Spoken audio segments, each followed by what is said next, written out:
श्रीमन नारायण। राधे राधे। दोस्तों, महाभारत कथा से तो आप भली भांति परिचित होंगे ही। महाभारत युद्ध क्यों और कैसे और किन योद्धाओं में लड़ा गया, यह तो आपको पता ही होगा। और भगवान श्री कृष्ण ने किसका साथ दिया था। लेकिन इनमें से कई ऐसे योद्धाओं से जुड़ी कई रोचक तथ्य और रहस्य भी हैं जिन्हें आपको जानना चाहिए। ऐसे ही एक पौराणिक कथा अभिमन्यु से जुड़ी हुई है। चलिए इस कथा को जानते हैं। अर्जुन और सुभद्रा के पुत्र अभिमन्यु को तो आप लोग जानते ही होंगे कि महाभारत युद्ध में अभिमन्यु वीर गति को प्राप्त हो गए थे।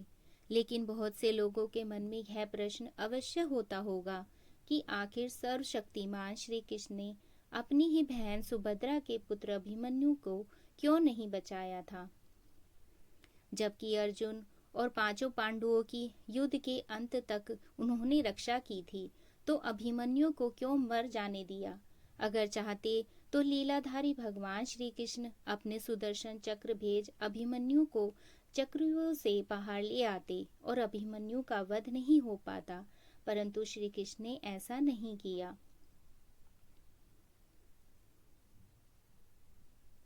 कहा जाता है, जब भी धरती पर धर्म और सत्य की हानि होने लगे तो भगवान को नियति के अनुसार धरती से अधर्मियों और अत्याचारियों का नाश करना होता है।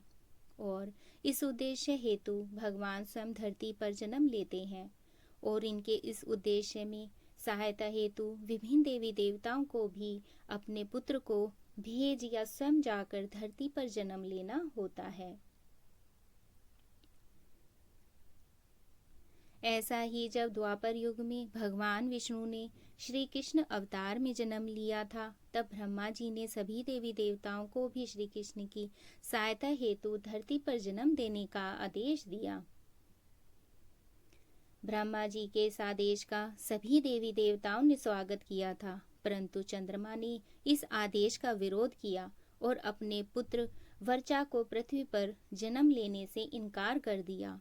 लेकिन जब सभी देवताओं ने मिलकर चंद्रमा को समझाया कि धर्म की रक्षा करना ही हम देवताओं का परम कर्तव्य और धर्म है, इसीलिए हम सभी को ब्रह्मा जी के आदेश का पालन करना चाहिए, यह हमारा दायित्व और कर्तव्य भी है। सभी देवताओं के समझाने पर चंद्रमा मान तो गए, पर उन्होंने एक शर्त रखी कि यदि मेरा पुत्र धरती पर जन्म लेगा तो वह ज्यादा दिनों तक धरती पर नहीं रुकेगा और महाभारत युद्ध में अपना कार्य समाप्त होते ही वह मेरे पास लौट आएगा। इसके साथ ही वह युद्ध में अपने पराक्रम से बड़े बड़े महारथियों को भी चकित कर घोर युद्ध लड़ते हुए वीर गति को प्राप्त होगा और इसके इस साहस को युगों युगों तक याद रखा जाएगा।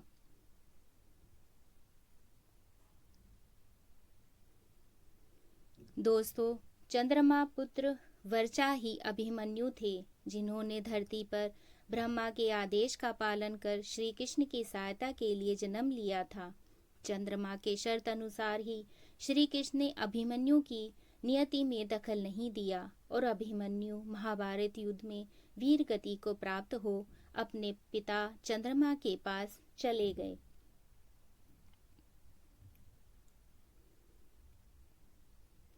तो आपको भी आपके सवाल का जवाब मिल गया होगा कि श्री कृष्ण भगवान ने अभिमन्यु को महाभारत युद्ध में क्यों नहीं बचाया। महाभारत होने से पहले श्री कृष्ण भगवान को सब कुछ पता था। वो सब जानते थे कि इस युद्ध को क्यों किया जा रहा है। आप सभी का यह वीडियो देखने के लिए बहुत बहुत धन्यवाद। अगर आपको यह कथा अच्छी लगी हो तो कृपया वीडियो को लाइक, शेयर और सब्सक्राइब जरूर करें। राधे राधे। श्रीमन नारायण।